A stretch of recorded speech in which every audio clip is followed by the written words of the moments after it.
Hello friends, welcome to cook life kitchen. આજે આપણે બનાવીશું રાજગરાના લોટની ફરાળી કઢી. તો સાથે મેં મોરૈયાની ખીચડી પણ બનાવી છે. ડિટેલ રેસીપી મેં ટાઇટલ પાસે આપેલી છે. તો અહીંયા આપણે સૌથી પહેલાં એક વાટકી ભરીને ખાટું દહીં લીધેલું છે.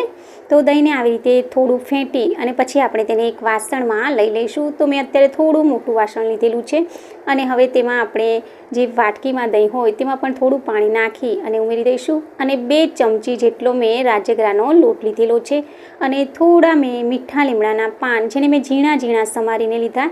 અને હવે આપણે આમાં 2 ગ્લાસ જેટલું પાણી ઉમેરી દઈશું. તો તમારે કઢી અહીંયા જેવી પાતળી કે જાડી જોતી હોય તે રીતે તમારે અહીંયા પાણીનો ઉપયોગ કરવાનો. અને એકવાર આવી રીતે વિસ્પીથી તેને ઝેરી લઈશું. તો આ મિશ્રણ કઢી માટેનું બનીને તૈયાર છે. હવે આપણે આનો વઘાર કરી લઈશું. તો તેના માટે એક પેનને ગરમ કરવા મૂકી દીધું અને તેમાં 1 ચમચી ભરીને ઘી ઉમેરી દીધું. ઘી ગરમ થઈ જાય એટલે આપણે તેમાં જીરું ઉમેરી દઈશું. તો અડધી ચમચી જેટલું મેં અહીંયા જીરું લીધેલું છે. જીરું થોડું તતડે એટલે આપણે તેમાં 1 નાનો ટુકડો તજ અને 1 લવિંગ મેં ઉમેરી દીધું. 1 સૂકું લાલ મરચું અને 1 લીલું મરચું પણ ઉમેરી દીધું. સાથે આપણે મીઠા લીમડાના થોડા પાન ઉમેરી દઈશું અને ઝીણા સમારેલા લીલા મરચાં ઉમેરી દઈશું. તો તમે અહીંયા મરચાં વાટીને પણ ઉમેરી શકો છો. એકવાર વઘારને સારી રીતે મિક્સ કરી લઈશું. અને હવે આપણે જે કઢી માટેનું મિશ્રણ રેડી કરીને રાખ્યું છે તે આપણે આમાં ઉમેરી દઈશું. તો આ સરસ મજાની કઢીનો વઘાર બનીને તૈયાર છે અને આને હવે હું બીજા વાસણમાં લઈ લઈશ.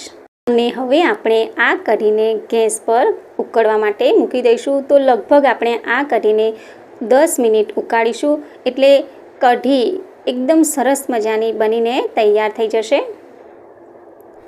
તો ફ્રેન્ડ્સ, આ કઢી સાથે મોરૈયાની ખીચડીની રેસીપી પણ મેં મૂકેલી છે. તો ડિટેલ રેસીપી મેં ટાઇટલ પાસે આપેલી છે, તમે ત્યાં જઈને જોઈ શકો છો. અને કઢી હવે એકદમ સરસ ઉકળી જાય એટલે આપણે તેમાં 1 ચમચી જેટલી ખાંડ અને સ્વાદ પ્રમાણે સિંધાલું મીઠું ઉમેરી દઈશું.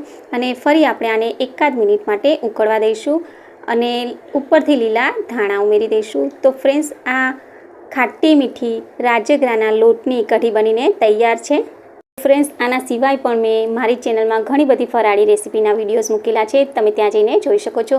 અને રેસીપી સારી લાગે તો વિડીયોને લાઇક, શેર અને સબસ્ક્રાઈબ જરૂરથી કરજો.